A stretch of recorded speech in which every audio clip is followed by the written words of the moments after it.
Assalamualaikum warahmatullahi wabarakatuh. Perkenalkan, nama saya Betty Nurtiati dari Fakultas Tarbiyah, Program Studi Tadris Bahasa Inggris kelas 1D. Puji dan syukur kita panjatkan kepada Allah Subhanahu wa Ta'ala karena pada siang hari ini kita masih diberi kenikmatan yang luar biasa. Dan sholawat beserta salam tak lupa kita kirimkan kepada junjungan kita Nabi besar Muhammad SAW. Baiklah, pada kesempatan kali ini saya akan membahas tentang pengertian munasabah. Munasabah secara etimologi berarti kesesuaian, kecocokan, kedekatan, dan kepantasan. Secara terminologi itu terdapat banyak pendapat yang mengatakan salah satunya menurut Az-Zarkashi. Munasabah adalah suatu hal yang dapat dipahami tatkala dihadapkan pada akal, maka akal itu akan menerimanya. Dan dengan kata lain, munasabah adalah suatu ilmu yang mempelajari hubungan suatu ayat dengan ayat yang lainnya atau suatu surat dengan surat yang lainnya. Hubungan itu dapat berupa hubungan umum dengan hubungan khusus, hubungan logis akli atau hubungan konsekuensi logis seperti hubungan sebab dengan akibat, hubungan dua hal yang sebanding atau berlawanan. Contoh munasabah dalam Al-Quran.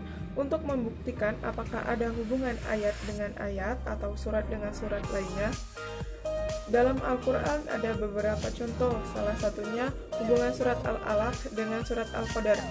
Dalam surat Al-Alaq, Nabi dan umatnya disuruh membaca. Yang harus dibaca itu banyak sekali, diantaranya adalah Al-Quran, maka wajarlah jika surat berikutnya adalah surat Al-Qadar yang menjelaskan turunnya Al-Quran. Inilah keserasian susunan surat dalam Al-Quran. Kita mengetahui munasabah.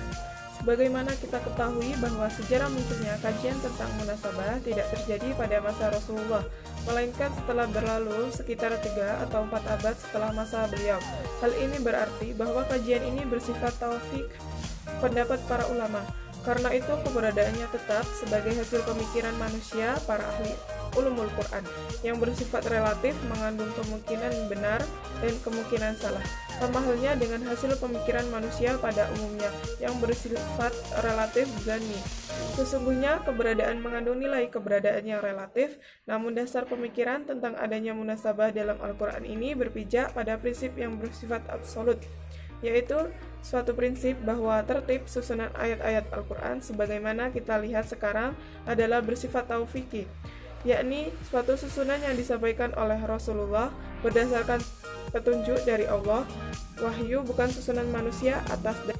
Atas dasar pemikiran inilah maka sesuatu yang disusun oleh Zat yang Maha Agung tentunya berupa susunan yang sangat teliti dan mengandung nilai-nilai filosofil, hikmah yang sangat tinggi pula. Oleh sebab itu, secara sistematis tentulah dalam susunan ayat-ayat Al-Quran terdapat korelasi keterkaitan makna munasabah antara satu ayat dengan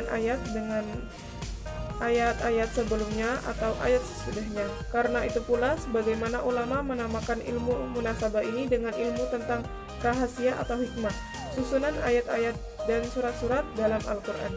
Semacam munasabah Al-Quran, yang pertama munasabah antara surat dengan surat, yang kedua munasabah antara satu surat dengan surat sebelumnya, yang ketiga munasabah antara nama surat dengan kandungan isinya, yang keempat munasabah antara satu kalimat lainnya dengan satu ayat, yang kelima munasabah antara nama surat dengan tujuan turunnya, yang keenam munasabah antara ayat dengan ayat dalam satu surat, yang ketujuh munasabah antara penutup ayat dengan isi ayat itu sendiri, yang kedelapan munasabah antara awal uraian surat dengan akhir uraian surat, yang kesembilan munasabah antara penutup satu surat dengan awal surat berikutnya, yang kesepuluh munasabah antar ayat tentang satu tema.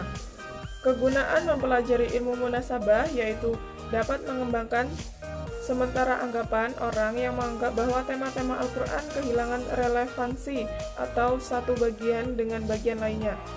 Mengetahui persambungan atau hubungan antara bagian Al-Quran, baik antara kalimat-kalimat atau ayat-ayat maupun surat-suratnya yang satu dengan yang lain, dapat membantu dalam menafsirkan Al-Quran setelah diketahui hubungan satu kalimat atau ayat dengan kalimat atau ayat dengan yang lain. Inilah Al-Quran yang mutlak firman Allah, Keserasian ayat-ayatnya makin menegaskan bahwa ia tidak tercampurkan tangan-tangan manusia, hatta maupun sekelas nabi. Itulah tadi sedikit penjelasan munasabah dari saya. Terdapat banyak kekurangannya, saya mohon maaf. Wabillahi taufiq wal hidayah. Wassalamualaikum warahmatullahi wabarakatuh.